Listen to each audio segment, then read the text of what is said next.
Olá a todos, tudo bem? Bem-vindos à nossa aula da playlist de Bioquímica. E na aula de hoje nós vamos falar dos ácidos nucleicos. E a aula de hoje ela é muito importante, tá? É uma das mais importantes de Bioquímica, então fiquem ligados. Então, sem mais enrolação, vamos nessa. O que são os ácidos nucleicos? Os ácidos nucleicos são moléculas orgânicas formadas por nucleotídeos, que por sua vez são compostos por um fosfato, uma pentose, que no caso é um carboidrato, um açúcar, e uma base nitrogenada. A função dos ácidos nucleicos é armazenar e transmitir a informação genética. Foco nisso aí que é muito importante. Agora, os tipos de ácidos nucleicos. Existem dois tipos de ácidos nucleicos: o DNA, ácido desoxirribonucleico, e o RNA, ácido ribonucleico. A diferença entre eles é que a pentose que compõe o DNA é uma desoxirribose e a pentose que compõe o RNA é uma ribose. Além do DNA ser uma molécula de fita dupla organizada em dupla hélice e o RNA ser uma fita única, como dá para ver na imagem do slide. Agora, tipos de base nitrogenada. Isso aqui é importante. As bases nitrogenadas podem se dividir em dois tipos: bases purinas, no caso é adenina e guanina, e as bases pirimidinas, que é a citosina, a timina, no caso do DNA, e a uracila, no caso do RNA. E uma observação importante: a diferença entre elas é que as purinas possuem dois anéis, ou seja, a adenina e guanina possuem dois anéis. Já as pirimidinas, que são as outras, possuem apenas um anel. Vocês vão ver isso no próximo slide. Olha aí, nesse slide dá para perceber bem. Você consegue ver como as bases nitrogenadas pirimidinas, né, que é a citosina, a timina e a uracila, elas possuem apenas um anel, né, como dá para perceber. E as purinas, que são a adenina e a guanina, possuem dois anéis. Isso é importante saber, porque vira e mexe cai questão no Enem, em concurso, falando, as bases purinas. Quando ele fala purina, só pode ser adenina e guanina. Então, fique ligado, é o pulo do gato. E agora, como o DNA é compactado? O DNA é uma molécula gigantesca, é enorme, é colossal. Ela é formada por incontáveis nucleotídeos, que são os monômeros, em sequência, formando uma molécula maior, chamada de polímero. Essa molécula é compactada com a ajuda de proteínas, estonas, na forma de cromatinas, que por sua vez formam os cromossomos. Pelo que você consegue ver na imagem, as moléculas de DNA se enrolam nas estonas, né, que são proteínas. Da mesma forma que uma linha de pipa se enrola num carretel. Bem parecido. E quando você tem várias estonas e várias moléculas de DNA enroladas em sequência, elas formam a cromatina, que por sua vez ela se enrola em si mesma, formando o cromossomo em si. Então é assim que se organiza e se compacta a molécula do DNA.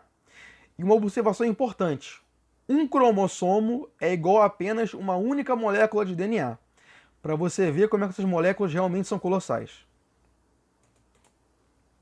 E agora as combinações entre as bases nitrogenadas. O DNA possui a adenina, a timina, a guanina e a citosina. Uma forma de gravar isso pode ser com a frase: ainda tenho ciúmes da Gabriela. Essa é uma boa. Ainda tenho ciúmes da Gabriela. Para você gravar quais são as bases nitrogenadas que formam o DNA. De novo, ainda tenho ciúmes da Gabriela. Essa é uma boa forma de gravar. E nós temos o RNA, né, formado pelas bases adenina, uracila, no DNA é timina, no RNA é uracila, citosina e guanina. E uma boa frase que a gente pode usar para gravar as bases que formam o RNA é: Armando, um cara galinha. Essa foi boa. Armando, um cara galinha. Grave essa frase que você vai saber que é das bases que formam o RNA, beleza? Ainda tenho ciúmes com a Gabriela, é do DNA. E Armando, um cara galinha, é pro RNA. Tudo bem? E agora nós temos as ligações entre os nucleotídeos de um DNA. Isso é importante, né? Porque entre as bases nitrogenadas em si, nós temos as ligações que são as pontes de hidrogênio, né? Que elas são muito fortes e muito difíceis de romper, como nós já vimos na aula de água, né? Dos compostos inorgânicos. E uma observação importante é que as ligações de hidrogênio entre a adenina e a timina são sempre duas. Já entre a citosina e a guanina são sempre três. É importante gravar isso, né? E algo importante também de se frisar é que as ligações entre a pentose de uma base nitrogenada, né, de um nucleotídeo, com fosfato de outro nucleotídeo, eles são ligados pela ligação fosfodiéster. Grava isso, ligação fosfodiéster.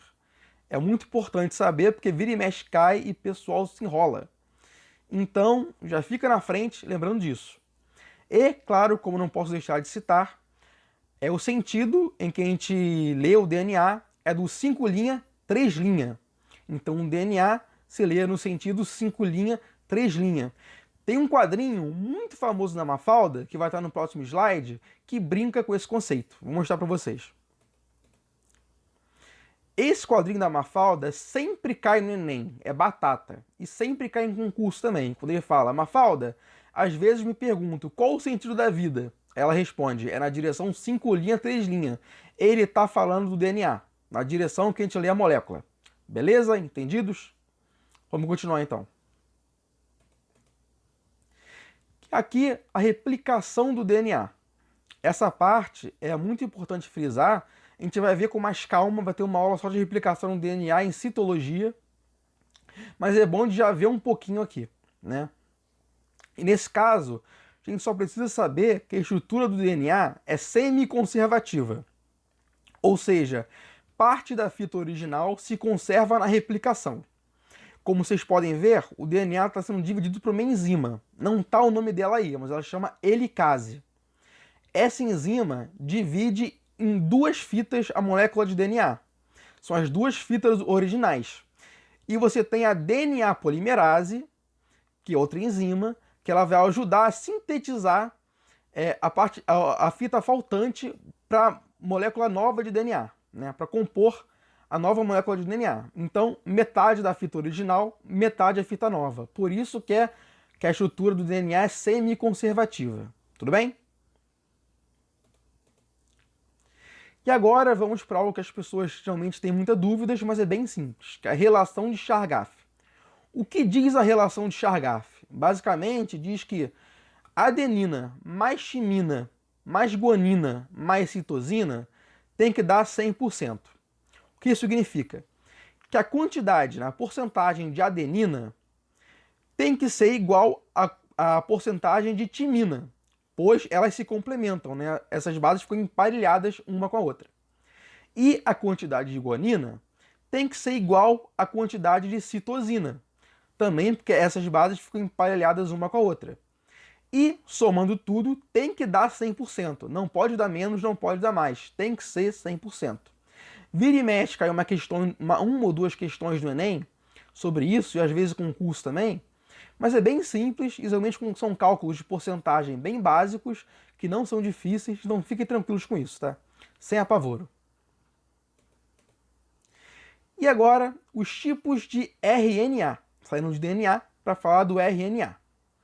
Nós temos, a nível de ensino médio, saber de 3 tipos de RNA, que são o RNA mensageiro, que sua função é copiar e levar a informação, a mensagem do núcleo da célula até o RNA ribossômico para ocorrer a síntese de proteínas. Só um parênteses aqui. A gente vai ter uma aula só de síntese de proteínas, então fiquem tranquilos, vai estar em citologia, tá? Aqui vai ser só o básico em bioquímica e o que não tiver em bioquímica vai ser abordado em citologia. Fiquem tranquilos, tá? Então, esse é o papel do RNA mensageiro. Já o RNA ribossômico, sua função é ler o RNA mensageiro e sintetizar as proteínas para agirem no corpo humano. Esse é o papel do RNA ribossômico, sintetizar as proteínas a partir da leitura do RNA mensageiro. Beleza? E nós temos o RNA transportador. Sua função é transportar os aminoácidos até o ribossomo e ligar uns aos outros para formar as proteínas. Ele atua na síntese de proteínas junto do RNA ribossômico. Não se preocupa, a gente vai ver isso com calma em citologia, em síntese de proteínas. Fiquem calmos, tá? É só para vocês saberem disso por enquanto. E aqui nós temos as imagens dos tipos de RNA. A primeira, né, na esquerda, nós temos o RNA mensageiro, no caso a minha esquerda, eu acho que vai ser a esquerda de vocês, tá certo? O RNA mensageiro, que é o primeiro, que é uma fita simples. Depois nós temos o RNA ribossômico, que é feito por duas metades que leem o RNA mensageiro. E no final, na forma de trevo, nós temos o RNA transportador, levando aquela bolinha azul, é o aminoácido, para formar a proteína, né? Então, gente, basicamente, nossa aula de RNA e DNA, né, de ácidos nucleicos, termina aqui, né? É uma aula tranquila, tem alguns detalhes, mas nada muito absurdo. Espero que eu tenha ajudado vocês e até a próxima aula. Valeu!